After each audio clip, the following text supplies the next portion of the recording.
The thunder rolled across the New Mexico desert like an angry god's voice. And Elena Rodriguez knew this storm was different.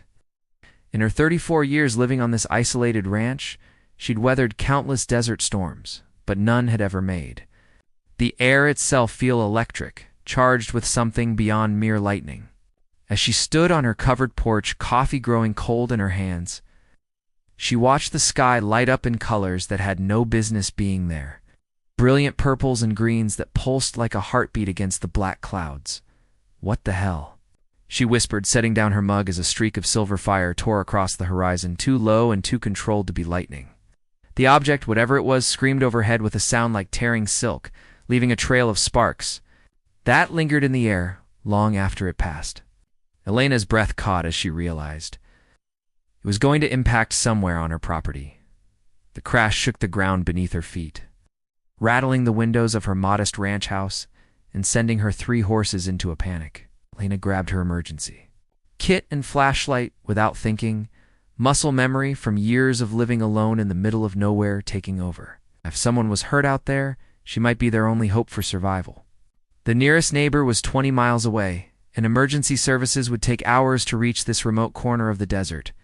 She climbed into her battered pickup truck, following the fading glow through the mesquite and sagebrush. The storm was moving away now, leaving an eerie calm in its wake. Stars began to peek through the clearing clouds. Elena found herself driving toward a soft, pulsing light that seemed to emanate from a shallow crater about 2 miles from her house. First, contact what Elena found defied every rational thought in her head.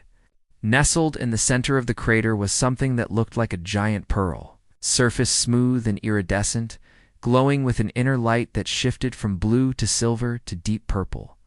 The object was roughly the size of a small car, its surface unmarked despite the violent impact. As she approached cautiously, a seam appeared in the pearl surface.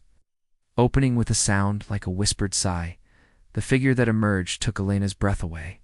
She was tall, maybe 6 feet, with skin that had a subtle luminescent quality. Yes. As if starlight ran through her veins instead of blood.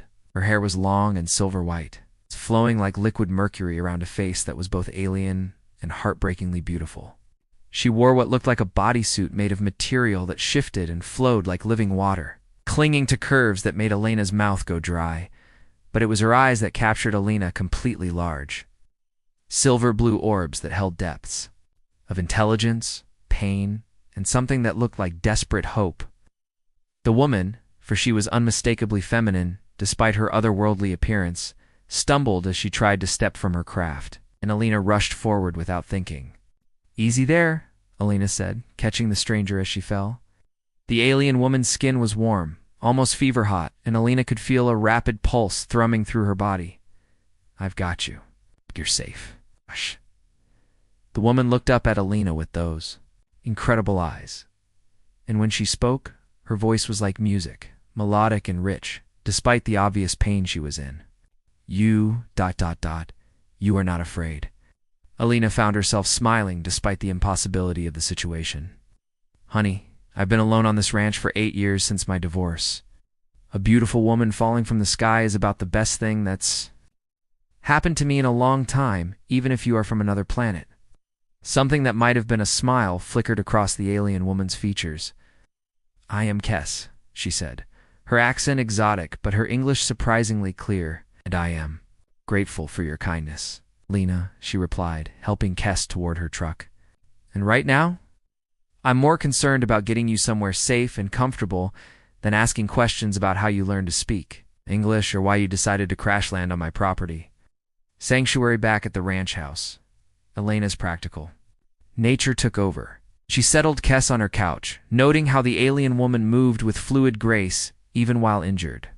There was a gash along her left temple that bled silver instead of red, and her breathing was shallow and rapid. "I have some medical training," Elena said, gathering supplies from her first aid kit. "Used to be a nurse before I inherited this place. Mind if I take a look at that cut?" Kess nodded, and Elena gently cleaned the wound. The alien woman's skin was softer than silk, and Elena found herself fighting to keep her touch clinical and professional.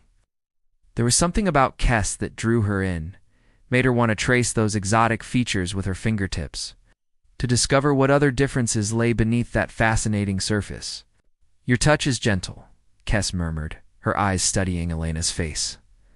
"On my world, healers are revered. You have the hands of one who gives life, not takes it." Elena felt heat rise in her cheeks. "Just doing what anyone would do, though I have to admit, you're my first extraterrestrial patient." "And you are my first human contact," Kes replied. "I had hoped, but I did not dare believe that your kind could be so." She searched for words. So what? Compassionate, beautiful. The last word was barely a whisper, but it hit Elena like a physical force. Elena's hand stilled on the bandage she was applying. "Kes, ... I am sorry," Kes said quickly. "I should not speak so. I am wounded, displaced. My thoughts are not clear." "Your thoughts seem plenty clear to me," Elena said softly. "And for the record, you're pretty beautiful yourself." The silence that stretched between them was charged with possibility, with the kind of electric tension that Elena hadn't felt since, ... well, maybe ever. Her marriage had been comfortable but passionless, ended when her ex-husband decided he wanted someone more exciting than a ranch-dwelling former nurse. Looking at Kes now, Elena wondered if maybe excitement had just been waiting for her in the most unexpected form possible. Revelations in starlight that first night. Elena sat in her kitchen while Kes rested, trying to process what had happened. She'd always been a practical woman, feet firmly planted on the ground, but everything about Kes challenged that worldview.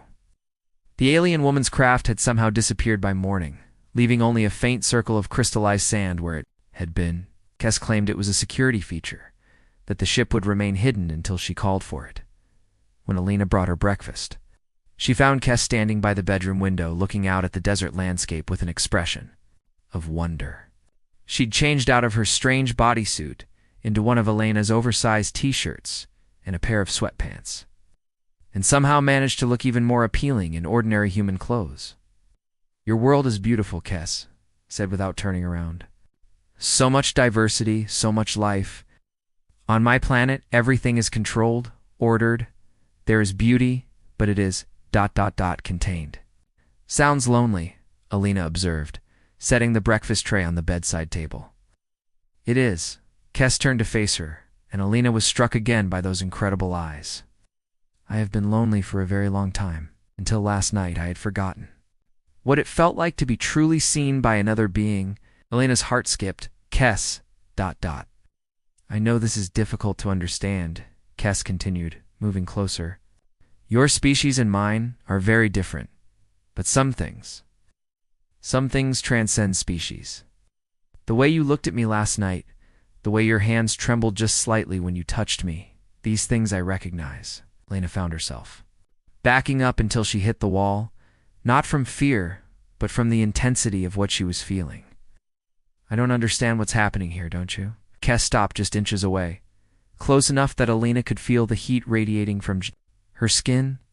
"You are an intelligent woman, Elena Rodriguez. You know attraction when you feel it, regardless of where it comes from. You're from another planet," Elena said weakly. "And you are from this one. Does that change how your pulse quickens when I am near? Does it alter the way you've been looking at me when you think I'm not watching?" Elena couldn't deny it. Since the moment she'd caught Kes in her arms, she'd been fighting an attraction unlike anything she'd ever experienced. It wasn't just physical, though Kes was undeniably beautiful. There was something deeper, a connection that seemed to bypass rational thought entirely. "My people have a saying," Kes murmured, reaching up to trace Elena's cheek with one finger. "Love is the one force in the universe that recognizes no boundaries. It crosses space and time, species and worlds. When two souls recognize each other, nothing else matters." "And do you think?" Elena's voice caught. "Do you think our souls recognize each other?" Instead of answering with words, Kes leaned forward and pressed her lips to Elena's in a kiss that was soft, tentative, and absolutely electric. Elena's eyes fluttered closed as she felt herself melting into the embrace, her hands coming up to tangle in Kes's silver hair. The alien woman tasted like starlight and cinnamon, exotic and intoxicating. When they broke apart, both women were breathing hard. Elena stared into Kes's eyes and saw her own wonder reflected there. "I came to your world running from something," Kes whispered. "I'd never expected to find something worth running to. Dangerous territory." Over the next few days, Alina found herself falling deeper into something that felt like a beautiful dream. Kes was unlike anyone she'd ever known, intelligent, funny, and possessed of a sensuality that seemed as natural as breathing. They spent hours talking about their different worlds, their hopes and fears, their past relationships, and future dreams.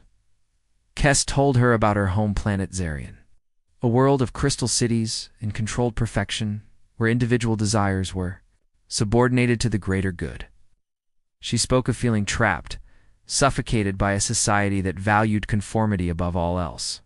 Alina shared her own story of growing up feeling different, a marriage that had felt like wearing clothes that didn't fit, of finding peace in the vast solitude of the desert. "I always thought I was meant to be alone," Alina admitted as they sat on her porch watching the sunset paint the sky in brilliant oranges and reds. "After David left, I convinced myself I was better off without complications, without trying to fit myself into someone else's idea of who I should be." Kes was sitting close enough that their thighs touched, and Alina could feel the warmth radiating from her alien skin. "And now I'm wondering if maybe I was just waiting for the right person to crash land in my backyard," Alina said with a smile. Kes laughed, the sound like silver bells. "Hey, it is fortunate that my navigation systems malfunctioned." "Precisely over your property, then. Was it really a malfunction?" Alina asked, turning to study Kes's profile in the fading light. Kes was quiet for a long moment. "Does it matter?" Before Alina could answer, the sound of vehicles approaching cut through the evening quiet. Alina stood, shading her eyes against the headlights of what looked like several black SUVs kicking up dust clouds as they approached her ranch house. "Shit," she muttered, feeling Kes tense beside her. "That's either really lost tourists or really bad news." As the vehicles came to a stop in her yard, Lena saw men and women in dark suits emerging, their faces serious and professional. One of them, a stern-looking woman with graying hair, approached the porch with the confidence of someone used to being obeyed. "Ms. Rodriguez," the woman said, flashing a badge that Alina couldn't read in the dim light. "I'm Agent Torres with the Department of Extraterrestrial Affairs. We need to talk." Alina felt Kes shrink back into the shadows of the porch, and protective instincts she didn't know she possessed flared to life. Whatever was about to happen, she knew with crystal clarity that she would do anything to keep Kes safe, even if it meant lying to federal agents. "Never heard of that department?" Alina said, crossing her arms. "And I'm pretty sure you don't have jurisdiction to just drive onto private property without a warrant."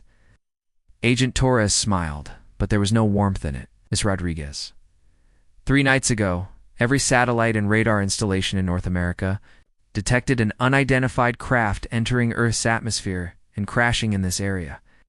We're here to investigate that incident and ensure national security." "Well, I haven't seen any crashed spaceships," Alina lied smoothly. "Just been dealing with storm damage to my property." "Of course," Torres said. "I'm sure you wouldn't mind if we took a look around, just to be thorough." Elena's mind raced.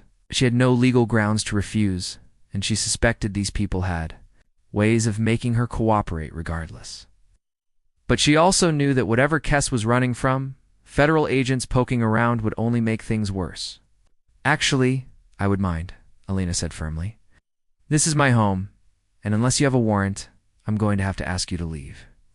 Torres studied her for a long moment, then nodded to one of her companions. "Mr. Chen, please explain to Ms. Rodriguez why cooperation would be in her best interests." The man stepped forward with a tablet, showing Alina what looked like thermal imaging from a satellite. "This is your property 3 nights ago," he said. "Notice the heat signature here." He pointed to a bright spot on the image. "That's consistent with a crash landing," and this he swiped to another image. It's the same location 12 hours later. "The signature is gone, but the ground shows clear signs of impact." Elena's heart sank. They had evidence, and lying would only make things worse. But before she could respond, she felt Kes step up beside her, moving out of the shadows with regal grace. "There is no need to threaten this woman," Kes said her, voice carrying an authority that made even Agent Torres take a step back. "I am the one you seek." Lena turned to stare at her, but Kes kept her eyes fixed on the federal agents. In the porch light, her alien features were clearly visible, and Alina heard several sharp intakes of breath from the agents. "My name is Kes of the House of Veron," she continued, "and I claim sanctuary under the Universal Accords of Sentient Rights. I am a political refugee seeking asylum on your world." Torres recovered quickly from her shock. "I'm sorry, but Earth isn't a signatory to any universal accords. You have no legal standing here." "Perhaps not," Kes said with a slight smile. "But I am also the daughter of the Zarian High Council, and my people have technology your planet desperately needs. I suggest you contact your superiors before making any decisions you might regret." The standoff stretched taut as a wire, and Alina found herself caught between two forces she didn't fully understand. All she knew was that Kes had just put herself in danger to protect Alina, and that changed everything. "Agent Torres," Alina said quietly, "maybe we should all take a step back and discuss this like civilized beings. Why don't you and your people set up camp at the edge of my property for tonight? Give everyone time to make some phone calls and figure out the best way to handle this situation." Torres looked like she wanted to refuse, but something in Elena's tone gave her pause. After a moment, she nodded curtly. "We'll be back in the morning, Miss Rodriguez. I suggest you use the time wisely." As the agents returned to their vehicles and drove a short distance away to establish a perimeter, Alina turned to Kes with a mixture of admiration and fear. "Political refugee?" she asked. "Among other things," Kes replied. "There are aspects of my situation that are complicated." Alina took her hand, marveling again at the warmth and softness of alien skin. "Then I guess we'd better start talking, 'cause something tells me our quiet little romance just became a lot more dangerous." As they walked back into the house together, Alina couldn't help but think that she'd been wrong about one thing. She wasn't meant to be alone. She was meant to be exactly where she was, with exactly the person she was with, facing whatever came next together, even if it meant taking on the entire world to protect the woman who had quite literally fallen from the stars into her life. Confessions. Under starlight inside the house, Alina poured 2 glasses of wine with hands that trembled slightly. The federal agents had set up a perimeter around her property, their vehicles forming a distant circle of headlights that reminded her uncomfortably of a siege. Kes stood by the window, her silver hair catching the lamplight, as she watched the agents with an expression of resigned determination. "Daughter of the High Council," Alina said, handing Kes a glass. "You didn't mention that part earlier." Kes accepted the wine but didn't drink. "Would it have changed how you looked at me?" Alina considered this. "Probably. I've never been great with authority figures, even human ones. Alien royalty might have been a bit intimidating." "I am not royalty," Kes said softly. "Not anymore. When I left Zarian, I forfeited all claims to my birthright. What made you leave?" Kes moved away from the window, settling on the couch with fluid grace. "My people believe in perfection through control. Every aspect of our lives is regulated, optimized for the greater good. Who we love, when we reproduce, what we think, all of it predetermined by the council." Her, close enough to feel the warmth radiating from Kes's skin? Sounds suffocating. It was. But the final straw came when they decided my mate for me. Kes's voice grew bitter. Commander Vex of the military caste. Strong, intelligent, perfectly suited for producing optimal offspring. The fact that I felt nothing for him, that my heart yearned for someone else entirely, was irrelevant. "It's someone else?" Elena's pulse quickened. Kes turned to meet her eyes, and Elena saw vulnerability there that took her breath away. A woman, scientist named Tara, who worked in the Crystal Gardens.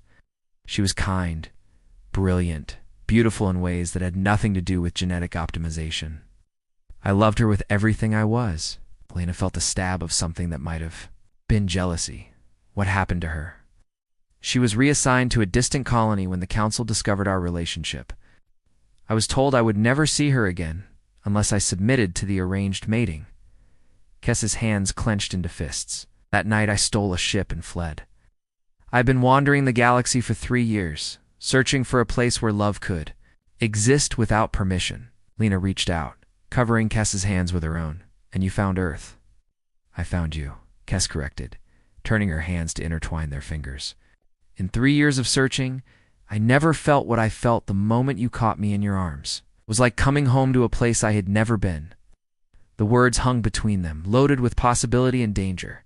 Lena knew that everything was about to change, that whatever decision she made in the next few moments would alter the course of both their lives. Kess, she said quietly, I need you to know something. I've never felt this way about anyone, man or woman. What's happening between us? It's not just attraction or curiosity, it's love. Kess finished. I know, I feel it too. Lena's heart hammered against her ribs. But those agents out there, your people who might come looking for you, the fact that we're literally from different worlds, how can we possibly make this work? Instead of answering with words, Kess leaned forward and kissed her again, deeper this time, with a passion that made Elena's toes curl. When they broke apart, both women were breathing hard. Love finds a way, Kess whispered against Elena's lips. It always finds a way. A night of revelation, they made love that night with a desperate tenderness that spoke of borrowed time and uncertain futures. Lena had always been self-conscious about her body, scarred by her ex-husband's casual criticisms. But under Kess's touch, she felt beautiful, desired, worshipped. The alien woman's skin was softer than silk, warm and luminescent in the darkness. And when she moved above Alina, her silver hair falling like a curtain around them, Alina thought she had never seen anything more magnificent.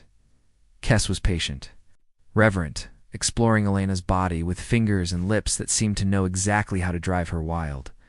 When Alina cried out in pleasure, arching beneath her alien lover, Kess captured the sound with her mouth, swallowing it like something precious. You are so beautiful, Kess murmured, tracing patterns on Elena's skin that seemed to glow faintly in the aftermath of their passion. So perfect. Alina laughed shakily. I'm not perfect. I'm just a 34-year-old woman with stretch marks and trust issues. You are perfect for me, Kess said firmly. Every mark, every scar, every imperfection that makes you uniquely you.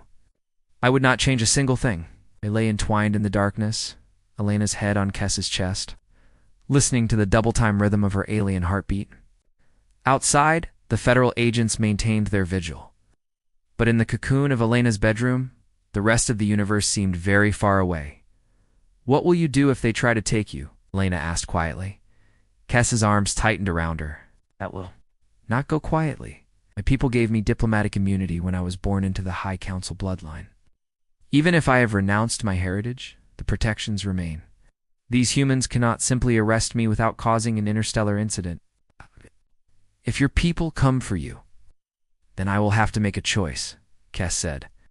Between the life I was born to and the life I want to live. Alina lifted her head to look at her lover in the dim light. What choice would you make? Kess cupped Elena's face in her hands, thumbs stroking across her cheekbones. I've already made it. The moment I kissed you, I chose you. Whatever happens, wherever we go, I choose you. The words should have been terrifying, but instead they filled Alina with a fierce joy. She had spent so many years feeling like she was living half a life, going through the motions without really feeling anything. Now, with Kess in her arms, she felt completely alive for the first time. Then we face whatever comes together, Alina said, sealing the promise with a kiss. The morning confrontation dawn brought trouble in the form of Agent Torres and a much larger contingent of federal personnel. Alina counted at least 20 vehicles now surrounding her property, including what looked like mobile command units and scientific equipment. Through her bedroom window, she could see people in hazmat suits setting up various devices pointed. At her house, they've called in reinforcements, Alina observed, pulling on clothes while Kess stood naked by the window, apparently unconcerned about modesty. They are frightened, Kess said, her voice thoughtful. This level of response suggests they have contacted my people and learned who I really am. Loud knocking at the front door interrupted them. Lena opened it to find Agent Torres flanked by 2 men in military uniforms. Ms. Rodriguez Torres said, her voice crisp with authority. I'm going to need you to step outside. We have some questions about your house guest. And I'm going to need to see some warrants before I let anyone else onto my property. Lena replied, crossing her arms. One of the military men stepped forward. Ma'am, I'm Colonel Blake, and I'm authorized to inform you that this situation now falls under national security protocols. The individual you're harboring is considered a person of extreme interest to the United States government. Harboring? Elena's voice rose. She's a refugee who asked for help. Since when is helping someone a crime? Since that someone is an alien princess, whose people have technology that could revolutionize human civilization, Torres said bluntly. Ms. Rodriguez, you're in way over your head here. This isn't about romance or playing Good Samaritan. This is about the future of our species. Elena felt Kess appear behind her, the alien woman's presence like a warm anchor in the storm of federal authority. Agent Torres, Kess said formally, I believe there has been a misunderstanding. I am not a prisoner here, nor am I being harbored. Against my will, I am an adult being making informed choices about my own life. Colonel Blake studied Kess with the calculating gaze of a career soldier. Princess, your father has been in contact with our government. He's offered a significant technology transfer in exchange for your safe return to Zarian. Elena felt Kess stiffen behind her. My father has no authority over my movements. I am here of my own free will. Nevertheless, Torres interjected, we've been instructed to facilitate your return journey. A Zarian vessel will arrive within the next 12 hours to transport you home. No. The word came out of Elena with surprising force. She said she doesn't want to go. It should be the end of it. Colonel Blake's expression softened slightly. Ms. Rodriguez, I understand this is difficult, but you need to understand the bigger picture. The technology the Zarians are offering could solve climate change, cure cancer, revolutionize space travel. We're talking about saving millions of human lives. At the cost of one woman's freedom, Elena shot back. That's not a trade I'm willing to make. It's not your choice to make, Torres said sharply. Actually, Kess said, stepping forward with regal authority, it is. Under both human and Zarian law, I have the right to claim asylum. And I hereby formally request political asylum with the nation of Earth. Elena felt a surge of pride at her lover's courage, but also a chill of fear. The expression on Colonel Blake's face suggested this was exactly what he'd hoped to avoid. Princess, he said carefully, asylum requests require extensive documentation and review. In the meantime, we would need to ensure your security. That would mean transferring you to a secure facility for processing. A prison, you mean, Elena said flatly. Safe house, Torres corrected. For everyone's protection. Elena saw the trap closing around them and felt desperation rise in her chest. They were going to take Kess away, lock her up in some government facility where Elena would never see her again. The thought of losing her alien lover so soon after finding her was unbearable. There has to be another way, Elena said, hating the pleading note in her voice. Colonel Blake exchanged a look with Agent Torres. There might be, he said slowly, but it would require significant cooperation from both of you. What kind of cooperation? Kess asked, suspicion clear in her voice. The kind where you help us understand your technology, share intelligence about your people's capabilities, and serve as a cultural liaison between our species, Blake explained. In exchange, we could arrange for a special visa status that would allow you to remain on Earth under protective custody. Protective custody? With whom? Elena demanded. Torres smiled for the first time since Elena had met her. With Ms. Rodriguez, if she's willing, her property is isolated, secure, and she's already demonstrated her ability to keep secrets. It would be an ideal situation for everyone involved. Elena felt her heart skip. You mean, but you could stay? Together, Blake confirmed, but there would be conditions. Regular check-ins, security protocols, limitations on your movements. In Ms. Rodriguez, you would essentially be working for the federal government as Kess's handler and protector. Elena looked at Kess, seeing hope and fear warring in those beautiful silver blue eyes. It wasn't perfect, but it was a chance. Way for them to be together while navigating the complex realities of an interspecies relationship under government scrutiny. What do you think? Elena asked softly. Kess took her hand, intertwining their fingers. I think love is worth fighting for, even if the fight is not what we expected. Alina turned back to the federal agents. We'll do it. But I want everything in writing, and I want guarantees about Kess's safety and autonomy. Done, Colonel Blake said. Welcome to the Department of Extraterrestrial Affairs. Ms. Rodriguez, I think you're going to find this job more interesting than nursing. 6 months later, Lena had never imagined that being in love with an alien princess would involve so much paperwork. Her kitchen table was covered with forms, reports, and documents that required everything from Kess's daily health metrics to detailed analyses of Zarian technology. The government had been true to their word. Kess was free to remain on Earth. But the price of that freedom was constant monitoring and cooperation. Not that Alina minded the work, watching Kess share her knowledge with human scientists, seeing the wonder in their eyes as she explained concepts that seemed like magic, filled Alina with pride. Her lover had already helped develop new water purification systems and more efficient solar panels. The Nobel Committee was apparently already debating whether aliens were eligible for their prizes. The quantum resonance frequency needs to be adjusted by 0.7%, Kess was saying into her video call with MIT's physics department. Otherwise, the crystalline matrix will destabilize, and you will achieve nothing but very expensive fireworks. Alina smiled as she listened from the kitchen. 6 months of regular interaction with humans had given Kess a much better grasp of colloquial English, including a developing sense of humor that Alina found irresistible. Their relationship had deepened and evolved in ways Alina hadn't expected. The initial desperate passion had settled into something richer, more complex. They had learned each other's rhythms, preferences, quirks. Alina now knew that Kess hummed unconsciously when she was concentrating, that she preferred her coffee with cinnamon instead of sugar, and that she could make Alina laugh until her sides hurt with spotting impressions of pompous government officials. For her part, Kess had embraced human culture with enthusiasm. She'd become addicted to cooking shows, developed strong opinions about baseball teams, and had recently discovered romance novels, which she read with the same intensity she brought to quantum physics. Alina, Kess called from the living room. Dr. Patterson wants to know if you are available to discuss the psychological impact of long-term interspecies relationships. Apparently, we have become something of a case study. Tell him I'll call him back, Alina replied, bringing Kess a fresh cup of coffee. I'm not ready to be anyone's lab rat just yet. Kess accepted the coffee with a smile that still made Alina's heart skip. You know you are quite famous now? The human woman who captured an alien princess's heart?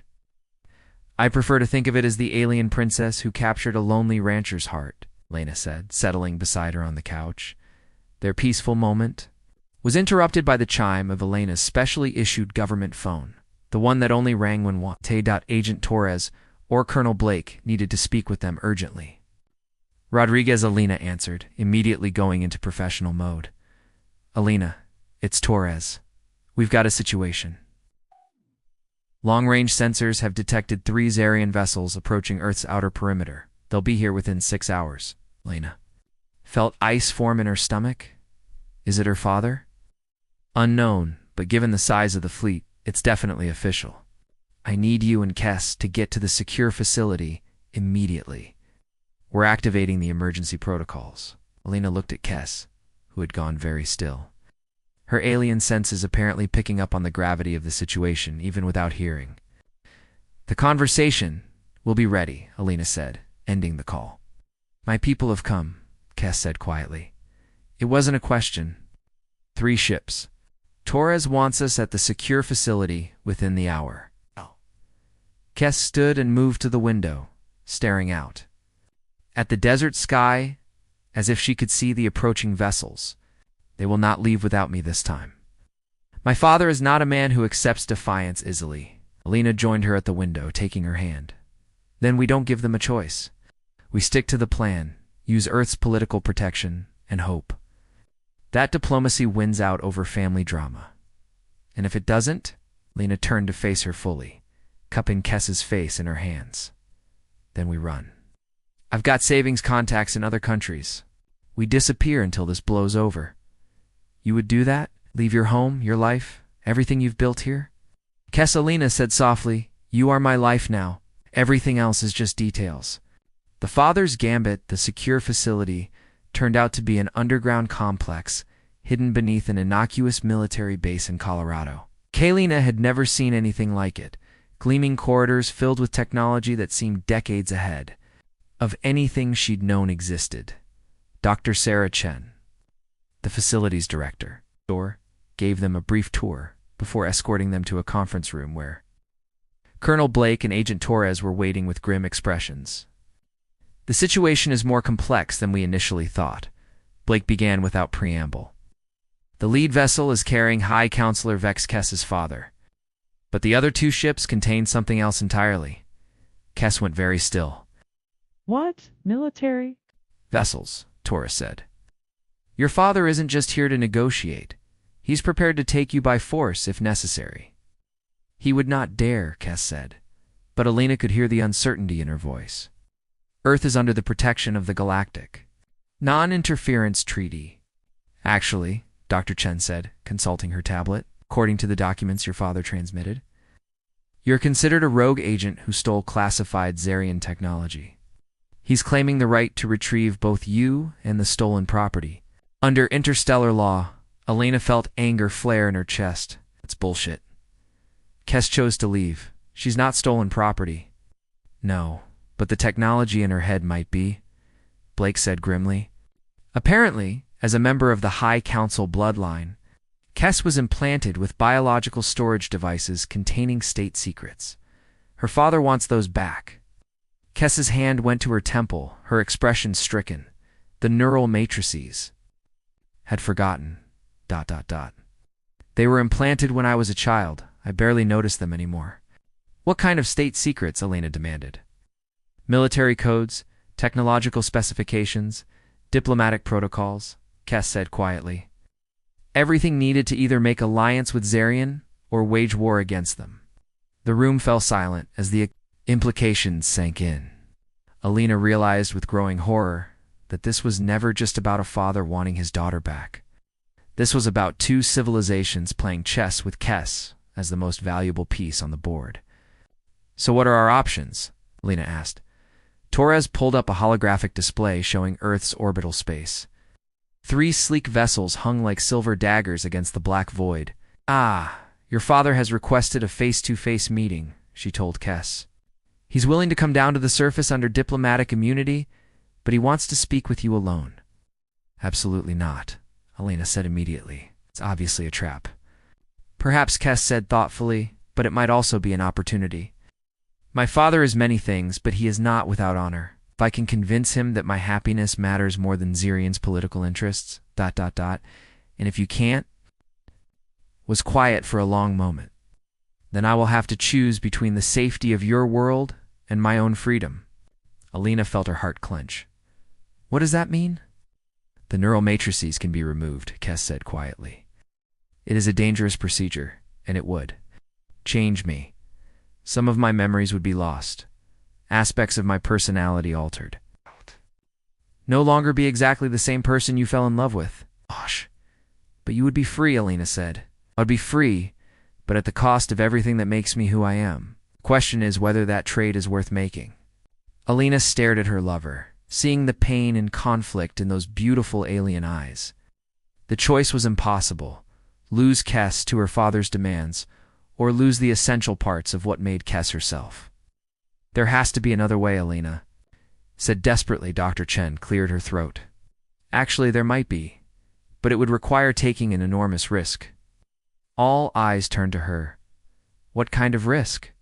"We extract the information from the neural matrices and share it freely with the international community," Chen said. "Make it public domain.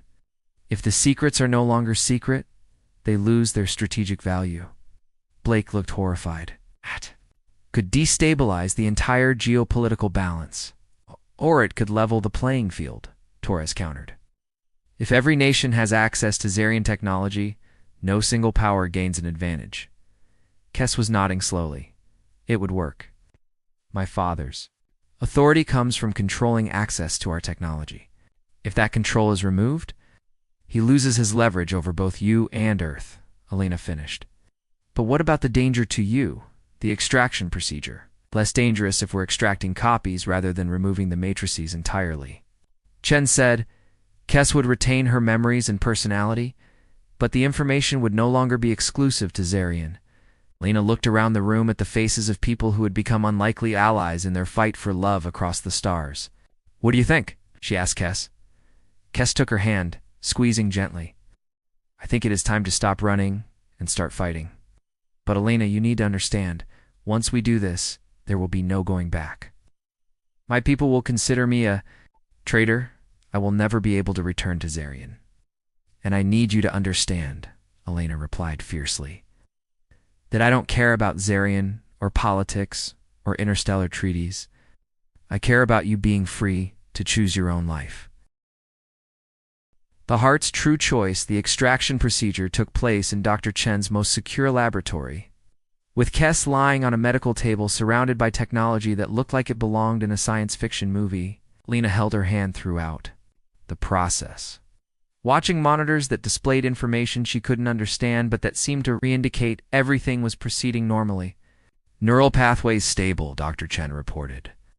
Extraction at 60% completion? How are you feeling? Lena asked Kes softly. Like someone is reading my diary aloud to strangers, Kes replied with a weak smile, but otherwise intact. Through the laboratory's reinforced windows, Lena could see activity in the corridors as technicians prepared to broadcast the extracted information to scientific institutions around the world. In a few hours, humanity would have access to technology that could transform civilization. Extraction complete, Dr. Chen announced. All data successfully copied and verified. Kes sat up slowly, running her hands through her silver hair. I can feel the difference. The matrices are still there, but they feel ... lighter. Empty. Any regrets? Elena asked. Kes turned to look at her with eyes full of love and determination. Only that it took me so long to realize that freedom was worth more than privilege. Their moment was interrupted by Colonel Blake's voiceover. The intercom. Ladies High Counselor Vex is requesting immediate communication with his daughter. We've established a secure video link. Elena squeezed Kes's hand. Ready for this? With you beside me? I'm ready for anything. The main conference room had been converted into a communication center, with a large screen displaying the bridge of the lead Zarian vessel. The man who appeared on screen was tall and imposing, with silver hair and features that clearly marked him as Kes's father. His expression was cold, regal, and absolutely furious. Kes of the House of Veron, he said formally, you will return to this vessel immediately and submit to neural cleansing for your crimes against our people, Father Kes replied, matching his formal tone. I greet you with respect, but not obedience. I am no longer subject to Zarian law. You are my daughter and a carrier of state secrets. Your personal desires are irrelevant. Elena felt anger flare at his dismissive tone, but Kes squeezed her hand in warning. The secrets you refer to are no longer in my exclusive possession, Kes said calmly. They have been shared with the people of Earth as a gift of friendship between our species. The silence that followed was deafening. Lena could actually see the moment High Counselor Vex realized what had happened. His face cycling through shock, rage, and what might have been grudging admiration. You have committed an act of treason that will echo through history, he said finally. I have committed an act of love that will change the future, Kes corrected. Father, for 30 years I have been your dutiful daughter, your perfect princess, your political asset. But I am also a woman with a heart, and that heart belongs to someone who sees me as more than a collection of useful genetics and state secrets. She stood, pulling Elena up beside her. This is Elena Rodriguez, the woman I love. Us. She is brave, kind, passionate, and strong. She makes me laugh, challenges me to be better, and accepts me for who I am rather than what I represent. I choose her father. I choose love over duty, freedom over security, and Earth over Zarian. High Counselor. Vex studied Elena through the screen with calculating eyes. You have stolen my daughter's loyalty, human. I haven't stolen anything, Elena replied firmly. Your daughter chose to give me her heart freely, just as I chose to give her mine. Love isn't theft. It's a gift exchanged between equals. Equals? Vex's voice was sharp. We're a primitive being from a backward world. And yet I'm the one she chose, Alina said with a slight smile. Maybe that says more about what your daughter values than about my species' technological development. For a moment, Alina thought the High Counselor might actually smile. Instead, he turned his attention back to Kess. The Council will not forgive this betrayal, he said quietly. I know, Kess replied. But perhaps, in time, they will understand that sometimes betrayal of an unjust system is the greatest act of loyalty to one's true self. Vex was quiet for a long moment, and Alina could see the struggle between father and politician playing. Out across his alien features, "You are no longer my daughter," he said finally, but his voice lacked conviction. "I will always be your daughter," Kess said softly. "But I am also my own woman, making my own choices. I hope someday you can be proud of the person I've chosen to become, rather than disappointed in the one I refuse to remain." The communication ended without another word, leaving them staring at a blank screen. Alina felt Kess sagged slightly beside her, the weight of cutting ties with her family and heritage hitting her all at once. "Are you okay?" Alina asked softly. "I am free," Kess replied, and despite the tears in her eyes, her voice was strong. "For the first time in my life, I am completely free." Ever after, across the stars 1 year later, Alina stood in her wedding dress, a simple but elegant gown that complemented rather than competed with Kess's stunning outfit, which seemed to be made of woven starlight and changed colors with her emotions. They were on the front porch of their ranch house, which had been decorated with flowers from 3 different worlds courtesy of Dr. Chen's botanical connections. The guest list was an eclectic mix of federal agents, scientists, neighbors who had gradually learned to accept their unusual situation, and a handful of other human-alien couples who had emerged from hiding after Kess's public declaration of love had made interspecies relationships socially acceptable. Agent Torres, who had become an unexpected friend over the months, served as Elena's maid of honor. Colonel Blake walked Kess down the aisle, having developed a protective, almost paternal relationship with the alien woman who had revolutionized human technology and sparked a new era of galactic diplomacy. The ceremony itself was a blend of human and Zarian traditions, officiated by a justice of the peace who had been specially briefed on interspecies marriage law, a legal framework that Alina and Kess had helped establish through their very public relationship. "Do you, Alina Rodriguez, take Kess of the House of Veron to be your wife, your partner, your equal in all things, for as long as love shall endure between you?" "I do," Alina said, her voice strong, despite the tears of joy streaming down her face. "And do you, Kess of the House of Veron, take Alina Rodriguez to be your wife, your anchor, your home among the stars, for as long as love shall endure between you?" "I do," Kess replied, her biosuit shifting to brilliant gold with happiness. "Then by the power vested in me by the state of New Mexico and the interspecies relationship accords, I pronounce you married. You may kiss your bride." The kiss they shared was soft, sweet, and full of promise. When they broke apart, the assembled guests cheered, and somewhere in the distance, Alina could swear she heard her chickens clucking their approval. As the sun set over the desert, painting the sky in brilliant oranges and purples, Alina and Kess slow danced to music that blended human melodies with Zarian harmonics. Their friends and colleagues mingled on the porch and lawn, sharing food, and stories and dreams of a future where love truly knew no boundaries. "Any regrets?" Lena asked as they swayed together under the stars. "Only that we didn't meet sooner," Kess replied, then paused thoughtfully, "though perhaps we met exactly when we were meant to. Perhaps the universe was waiting for the right moment to bring 2 lonely hearts together." Lena looked up at the night sky, where ships from a dozen different worlds now traveled freely thanks to the technology Kess had shared.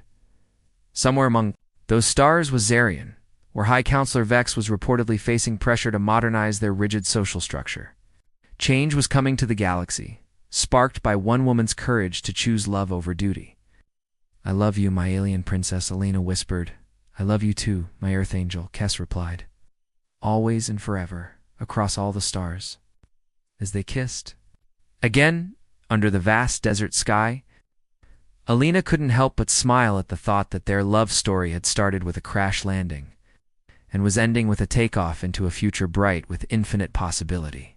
Sometimes the best journeys began when you least expected them, with someone falling literally from the heavens into your life. Sometimes, if you were very lucky, that someone decided to stay and build a new world with you, one filled with love that transcended species, distance, and time itself.